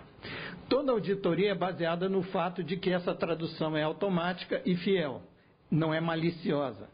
Então, o que se pressupõe para isso? Que se está usando um compilador, um programa que faz essa tradução de prateleira, um programa comercial, como, por exemplo, aquele que faz parte do Eclipse, ok? Mas, como o Gabriel explicou aqui, esse não é o único ponto que nos faz inferir o que vai estar em formato executável no CD, com base no que foi visto em código-fonte na auditoria. Existem duas suposições para que o que está no CD corresponde ao que foi visto na auditoria. Uma é que ele foi traduzido de maneira automática e fiel, sem malícia. Outra é que aquilo que foi submetido para tradução é o que foi mostrado. Mas nem isso nós podemos ter certeza, porque tanto o Gabriel quanto todos os outros fiscais que tiveram direito de olhar código-fonte no TSE sabem que a base de dados de código-fonte que é mostrado para eles não é a mesma que vai ser compilada. Existe uma presunção implícita aí, sem nenhuma base técnica, de confiança de que essas duas bases são idênticas. Ok? Então, o que podemos fazer é inferir que se tudo foi feito de maneira honesta e correta, o que foi visto no código-fonte no dia 2, no dia 1, no dia 2, no mais tardar dia 2, está em correspondente código executável no CD lacrado. Dia 3, depois da compilação, é que o Gabriel submeteu as questões. O que esse programa está fazendo aqui? Por que ele está aqui? Para que ele serve? Que outro programa precisa dele? Então não havia mais tempo de ninguém retirar esse inserator da base de código que teria sido compilada. Ok?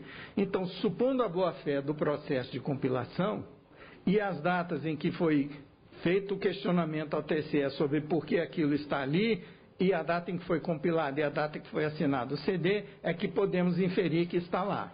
Entretanto, depois que tudo aconteceu e que a petição foi submetida, no momento em que a doutora Aparecida estava submetendo a petição, ela também estava exigindo do TSE que lhe fornecessem, conforme manda a lei, o hash dos programas que foram compilados, que corresponde à marca da assinatura digital propriamente dita.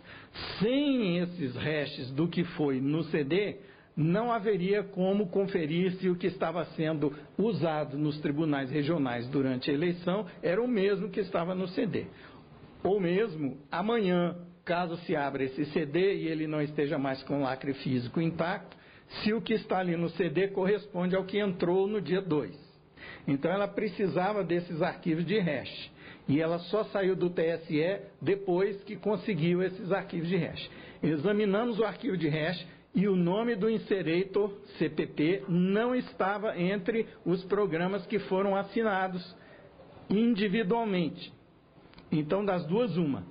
Ou esse programa foi compilado junto com outros, contribuindo para ocultar a existência dele, num pacote de mais programas, ou ele não foi compilado, mas estava na base de dados. O que me leva a crer que é possível que os TSE sequer saiba que esse programa estivesse lá e tivesse essa funcionalidade, pela maneira como ele tratou a petição da doutora Aparecida, tentando arquivar sem que aquilo se tornasse processo. Ok? Por ter sido desenvolvido por uma empresa terceirizada que aparentemente não tem fiscalização interna ao cumprimento do contrato. Eu fico muito desconfiado de ver pessoas batendo em empresas que são sócias de terceiras, que prestam serviço, quando quem desenvolve esses programas, que ninguém consegue saber por que estão ali, então, ninguém fala delas. Ninguém fala dessa empresa. É. Isso me causa muita estranheza, né? Obrigado, deputado. Gabriel, algum comentário? Bem, eu vou passar então para 3 inscritos aqui, a Cláudia Castro, do Movimento Revoltados Online em Brasília, Luciano Lima e Paulo Fernando. 3 minutinhos para cada. Cláudia Castro. Eu estou representando aqui. Aperta aí. Eu estou aqui representando o Movimento Revoltados Online, que há mais de 10 anos vem alertando contra o processo de votação por meio de urnas eletrônicas e que no momento levanta as bandeiras do impeachment mediante anulação das votações. Nós temos, durante esse tempo, colocamos em um site no exterior um abaixo-assinado que, para maior segurança, não foi colocado em bases de dados nacionais, e estamos indagando, da maneira que nos é possível, qual a real situação das urnas, que nós sabemos, temos informação de que tem prazo de validade já vencido, essas urnas que estão sendo utilizadas aqui, que tem mais de 20 anos de uso, que deveriam já ter sido substituídas, e a impossibilidade de se fazer uma auditoria, que, como a doutora Aparecida falou, que é uma coisa que é incompreensível. Nós acreditamos que o voto escrito seja realmente a única forma possível do próprio cidadão conferir, antes de depositá-lo numa urna física, se o voto corresponde ao que ele quis fazer, né, quando estava ali votando. E se isso não for possível, eu acho que essa forma de votação que existe hoje é inadmissível. A gente jamais vai poder ter certeza de que o candidato que nós escolhemos foi realmente o candidato escolhido, se ele teve o número de votos que foram realmente dados a ele, né?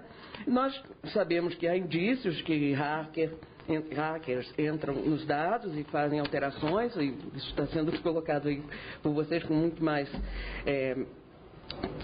elementos técnicos, né? E nós já temos conhecimento de mais de 18 mil e-mails relatando fraudes diversas nas urnas. Então, no momento que nós gostaríamos realmente de deixar registrado aqui, é que nós temos 2 sites onde recebemos adesões, né? Que um deles é o www.fraudenasurnas.com e o outro é www.averdadeincomoda.com.br.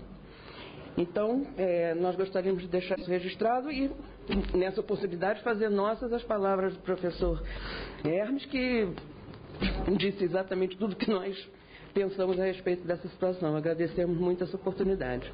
Obrigado. Luciano Lima.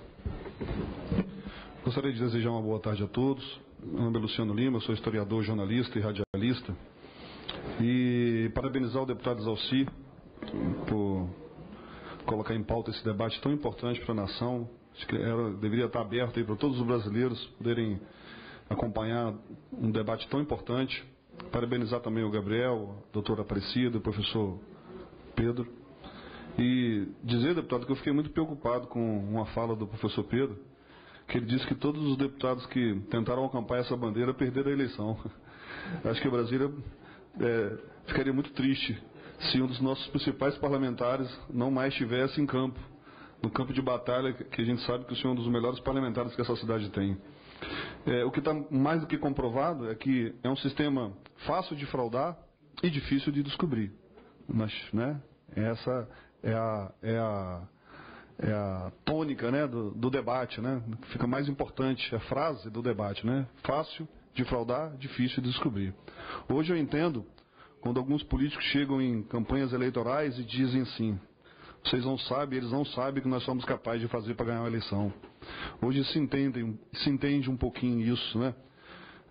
São perguntas que precisam ser urgentemente respondidas. Hoje eu escrevi, inclusive, no meu blog, Coluna Papo Firme, falando sobre o debate de hoje, deputado, falando inclusive de um evento que aconteceu em 2013, que é organizado pelo Instituto de Ciência, Matemática e Computação da Universidade de São Paulo, o primeiro Fórum Nacional de Segurança em Urnas Eletrônicas. O professor Pedro e o professor Gabriel devem saber disso. Naquela época já foi constatado que as urnas não eram seguras e que o sistema todo precisa urgentemente de aprimoramento. E nada foi feito, né? Nada foi feito. Aí quando se fala em voto impresso, no final eu digo assim: por que o voto não pode ser impresso? Por que o voto não pode ser confirmado na hora pelo eleitor e descartado logo após a sua conferência? O eleitor, inclusive, não precisa levar a cópia para casa. Ele confirmaria o voto e depositaria a cópia impressa em uma urna, que só seria usada em caso de alguma dúvida, né? Então fica aí o nosso registro de que realmente esse debate precisa ser mais ampliado. Parabéns mais uma vez, deputado Exalci. E muitas respostas precisam ser dadas. A gente que acompanha esse processo desde 96, né, a gente achou que ia ser que o Brasil estava avançando, né, que a gente ia ser realmente uma nação de primeiro mundo, né, a gente ia ser visto com bons olhos pelas grandes nações do planeta, né, a gente ia entrar no mapa geopolítico desse planeta imenso.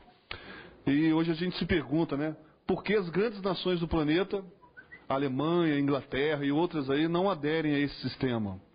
Porque ele simplesmente pode ser fraudado. Ou por que as que aderiram já desistiram, né? Como a própria Holanda, um país sério.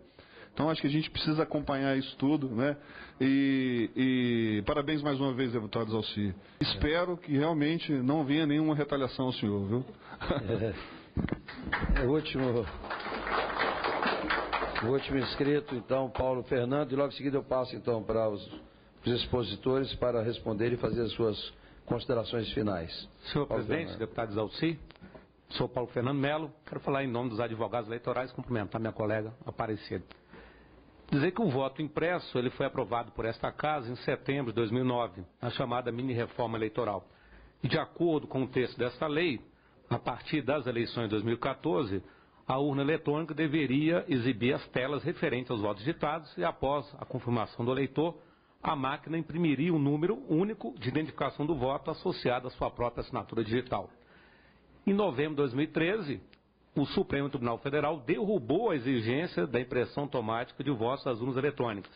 E desde 2011, a previsão já estava suspensa pelo próprio Supremo e, pasme, após o Ministério Público, que deveria ser o fiscal da lei, defensor da sociedade, se manifestar contra a impressão por temer, segundo eles, o comprometimento do sigilo e, segundo os técnicos do TSE, para não haver recursos financeiros orçamentários para a compra, pasmem, das impressoras. Então já fica a sugestão, deputado Zalci, para que no orçamento de 2015, visando a eleição de 2016, já se aloque recursos para a compra das impressoras, se foi esse o problema. O mais estranho também é em relação ao contrato do TSE, número 80/2012, que foi celebrado pelo consórcio ESF, liderado não só pela empresa Engetec, Tecnologia, a Smartmatic, a Fix, e o curioso é que a sede dela fica em Nova Lima, Minas Gerais, onde nós tivemos aí as maiores dúvidas em relação ao resultado em Minas Gerais. Eu vou passar à mesa os andamentos processuais de ações contra essa empresa, Smartmatic, no México, na Holanda e nos Estados Unidos. Eu participei daquela audiência na época do deputado Gerson Pérez, do Pará, e na época o ínclito deputado Dr. Enéas, e que ele defendia, além do voto impresso, eu pergunto ao Gabriel, ao Pedro, se é possível, na hora do eleitor ser identificado, se era possível ter 3 cabines de urna eletrônica para que ele escolhesse uma das 3, se isso é possível tecnicamente. E lembrar que recentemente eu vi um garoto de 14 anos nos Estados Unidos, em casa, fez compra no cartão de crédito do Bill Gates. E um outro entrou no computador da NASA. Não vai entrar no TRE do Maranhão? Como não teve a participação de nenhuma mulher, a Ludmila está pedindo 1 minuto, viu, Ludmila? 1 minuto para você, para passar para a doutora Aparecida fazer as considerações finais. Peraí. Eu gostaria de parabenizar, né, o deputado Zalci por ter agora, com tantos afazeres, ter a gentileza ao povo brasileiro de convocar essa audiência pública para discutir um assunto tão relevante. Você está de parabéns, Zalci, e o Distrito Federal sente orgulho de ter um parlamentar como você. Eu gostaria apenas de colocar para você a preocupação que chegou a nós, como povo brasileiro, e eu acho que é o seguinte: se o processo é tão bom, se o processo é tão claro, se o processo é tão legítimo e tão seguro, por que não darmos à população brasileira, ao povo brasileiro, que são aqueles que confiam e precisam ter a segurança de que o seu voto será dado àquela pessoa a quem ele realmente votou. E para que não aconteçam dúvidas, realmente eu acho que é imprescindível, e a gente ouve, Zalci, que o caminho, né, há pessoas até mais radicais que discutem a continuidade ou não da urna eletrônica. Mas existem avanços, que é uma das que o Paulo colocou, que é um dos mecanismos de segurança, que é o voto impresso, né? É você colocar conferiu, colocou numa urna do lado. Se houver dúvidas, ou a gente pode fazer também, o TSE e os TRS fazem por amostragem pesquisas de confirmação, para que não parem dúvidas e não fiquem esse sabor que passou ao povo brasileiro agora de que alguma coisa aconteceu de errado nas eleições. E para que a gente não venha ter surpresas, porque a gente estranha deputados, governadores que estavam ganhando no primeiro turno, chegam a um segundo turno, aparece um terceiro que ganha, que sequer seu nome estava contado. Eu acho que a população brasileira, o povo brasileiro, merece essa segurança e eu acho que eu não vejo nada demais que seja incluída, né, pelo menos nesse primeiro momento, o voto impresso, que eu acho que já seria de grande segurança. E mais do que você pegar os seus votos e trocar muitas vezes por uma dentadura, um par de botas e hoje talvez um auxílio do governo, seja ele qual for a sua bolsa, é impossível a alegação que eles dizem que o voto impresso é você tornar o voto claro. Não, você pegou seu voto e colocou dentro da urna. E isso é uma segurança ao povo brasileiro, aos candidatos e ao sistema todo eleitoral, que eu acho que seria de grande relevância. Eu acho que seria um grande avanço e que eu faço vez aqui a preocupação do Paulo Fernando, que realmente a gente se preocupe da dotação orçamentária para que a gente não seja surpreendido lá na frente, dizer que não pode colocar a urna, nem pode colocar a impressora, porque não tem custo, talvez pouquíssimo em relação a esses milhões que foram gastos. E o brasileiro tem uma sensação hoje de que, será que eu votei e meu voto foi computado para aquela pessoa que eu votei? Bem, eu vou passar então para as considerações finais. E a doutora Aparecida Cortes.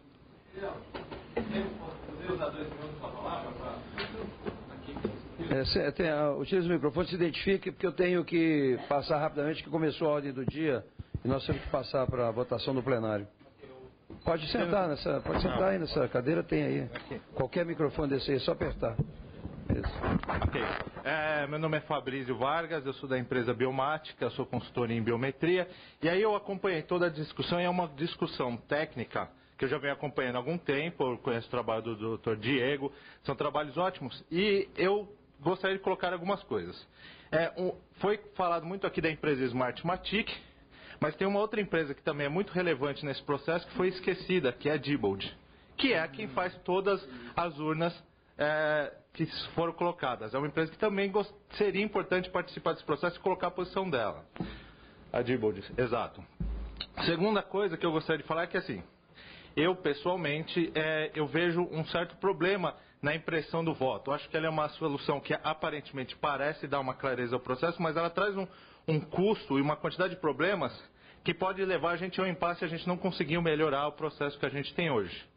E existem algumas categorias de soluções técnicas, que aqui eu gostaria de deixar registradas, que poderiam ser estudadas, que talvez seja importante ter um grupo que leve essas propostas para o TSE, porque enquanto o TSE receber a ideia da impressão, o que eu já vi do trabalho deles, eles são contra a ideia da impressão, porque eles quem vão ter que administrar essa logística. As duas alternativas que eu queria colocar, uma vez que a gente já tem a biometria na urna, fazer um uso melhor dessa biometria. Existe uma classe de sensores de biometria que poderia, por exemplo, usar a minha biometria, a minha impressão digital para assinar o meu voto. De tal maneira que se eu quisesse mais tarde conferir o meu voto, só a minha digital poderia abrir aquele voto. Então eu teria como eu pessoalmente, em um determinado momento, abrir o meu voto e ver se aquele meu voto conferir em qualquer momento. E só o meu dedo poderia estar fazendo isso. A segunda alternativa, que poderia se somar à primeira, é que existe uma categoria de chips eletrônicos que elas têm internamente um fusível. Não sei se todo mundo sabe como um fusível funciona, mas uma vez que queimou o circuito, ele registra... Desculpa? Isso aqui é a cédula do sistema argentino. Tem um RFD aqui que queima o fusível quando o voto é gravado. Exatamente, é esse tipo de solução técnica que precisa ser estudado, que o TSE é muito refratário, que é isso que precisa ser avançado para e tem alternativas sem a impressão e que são tão seguras e tão eficientes para dar a transparência que todos aqui nessa sala estão procurando no sistema eleitoral. Era só isso, obrigado. Com a palavra, então, a advogada Maria Aparecida Cortiço para as considerações finais.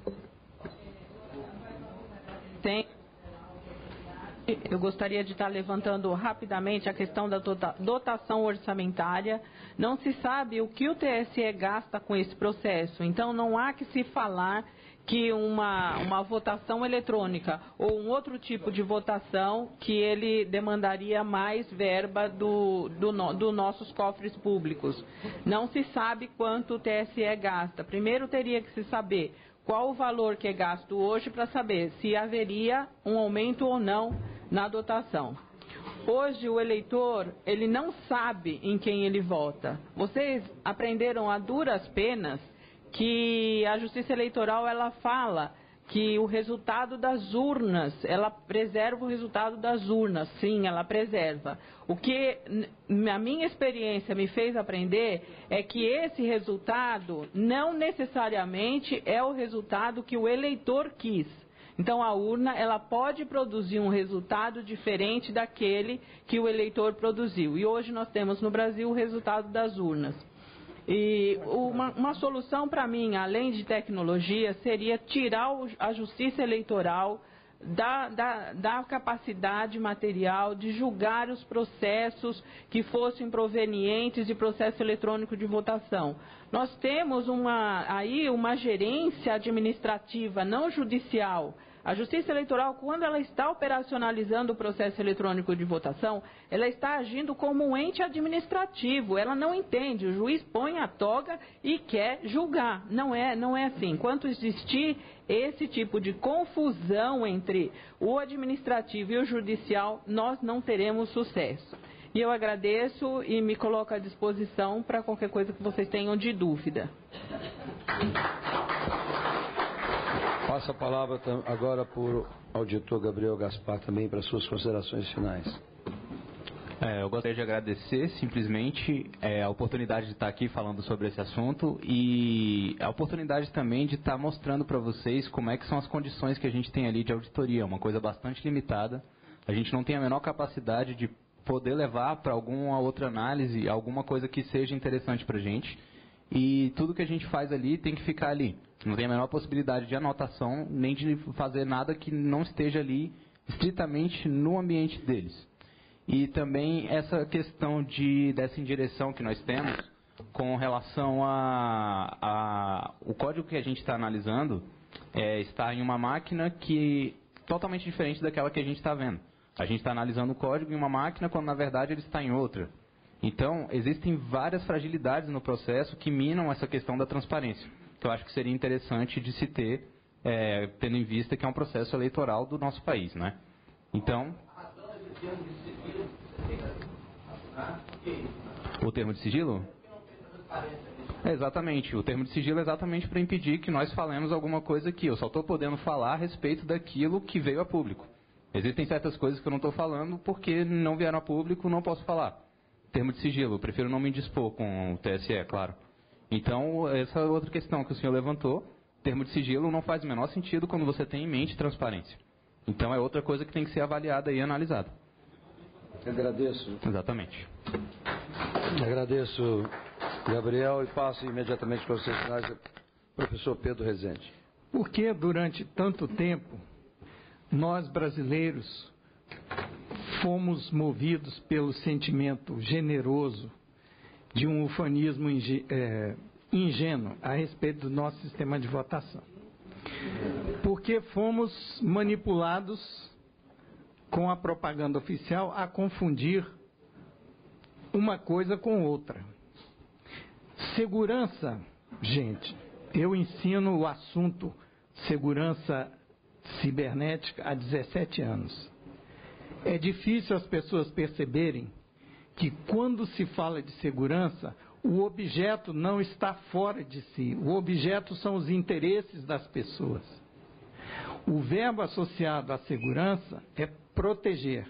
O verbo proteger é bitransitivo. Protege alguém de algo. Então, colocar a atenção das pessoas no fetiche de um aparelho que registra eletronicamente os votos é tirar o foco do processo.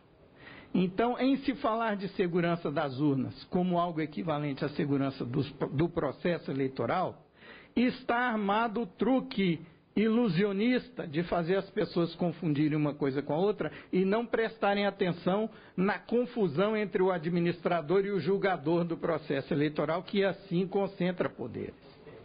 Então, a partir do momento em que entendemos que essas duas coisas que eu estou projetando aqui não são sinônimas, e eu não vou ler porque não vai dar tempo, mas vai estar nas transparências que vão estar disponíveis.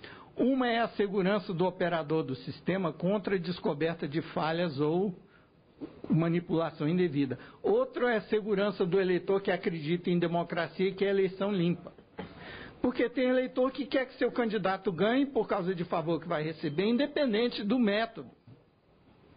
Então, quem acredita em democracia tem que pensar nos seus interesses como não necessariamente os mesmos de todo mundo que está envolvido no processo. Então, aquilo que o representante da empresa falou por último a respeito de tecnologias nem sempre resolverem o problema, estou longe de acreditar que o voto impresso apenas seria uma solução. Tanto é que disse que nenhuma tecnologia pode resolver o problema da lisura no processo de votação se os eleitores não tiverem imbuídos da consciência de que a participação deles como fiscal do processo de votação é essencial. O que ele disse a respeito do voto impresso ser um problema maior do que a solução em algumas situações, ele tem razão. Porque se um candidato sabe que vai perder e quer melar o resultado da eleição, quer colocar em dúvida o resultado para impugnar, ele pode engravidar a urna como no passado para colocar em dúvida a discrepância entre a contagem eletrônica e a física. Por isso, a evolução dos sistemas de votação eletrônica não pararam na segunda geração, que apenas coloca uma trilha de votação adicional. Nos sistemas de votação de terceira geração, o registro material do voto é entrelaçado com o registro digital para dificultar que apenas um seja manipulado, sem que o outro aponte o outro registro, o eletrônico aponte a manipulação no físico ou o físico aponte a manipulação no eletrônico. Ok? E ele citou alguns exemplos de tecnologia que alcançam a terceira geração por entrelaçamento das trilhas material e eletrônica de contagem e fiscalização. Geralmente a trilha material é para fiscalização e a trilha eletrônica é para contagem automática imediata. Quando as duas são integradas para que uma detecte alteração na outra, temos os sistemas de terceira geração. E para os interessados eu tenho aqui duas cartelas do sistema de votação que eu mostrei de terceira geração desenvolvido por uma empresa da Argentina. O curioso é que na Argentina, apenas as províncias que não têm corrupção endêmica consideram esse sistema vantajoso. Aquelas províncias onde a corrupção é endêmica não consideram esse sistema vantajoso, como a província de Buenos Aires, por exemplo. Lá na Argentina também a votação é regulada por Estado e não pela Federação, exceto alguns critérios que são constitucionais. Por exemplo, na Argentina é exigido o registro material do voto. Eu mostro para depois que encerrar aqui, para quem quiser ver. Aqui dentro tem um RFD, um chip que cabe dentro da fabricação do papel, que é gravado em cima do leitor de RFD. Na hora que o eleitor escolhe na tela o seu voto, é gravado e é impresso. Então ele pega essa cartela, se ele quiser, vai noutra urna que não tem conexão naquela que gravou o chip, verificar se o que está gravado no chip corresponde ao que está impresso. Depois dele confirmar isso, ele põe na urna. Se ele sair com isso, o voto dele não conta. Na apuração, ninguém tem como manipular a contagem eletrônica, porque é feita automática pelo leitor. Vai se passando os cartões em cima do leitor e ele vai mostrando os totais. Qualquer fiscal de partido presente pode conferir que o que está aparecendo na tela está somando 1 em relação ao que está impresso. Acabou aquilo, grava o boletim de urna naquela sessão, cada fiscal de partido pode levar uma cópia, eletrônica e impressa, e isso aqui vai para o TRE totalizar. Isso é impresso. transparência total, exceto pelo sigilo do voto durante a votação. Então, isso o cara bolou tendo aprendido com a nossa urna como se pode fraudar uma votação totalmente informatizada. Então, o que o colega colocou aqui no final da audiência procede, e os técnicos e os cientistas não pararam no tempo, como parou a nossa Justiça Eleitoral, que se sente confortável com a concentração de poder que o legislador permitiu.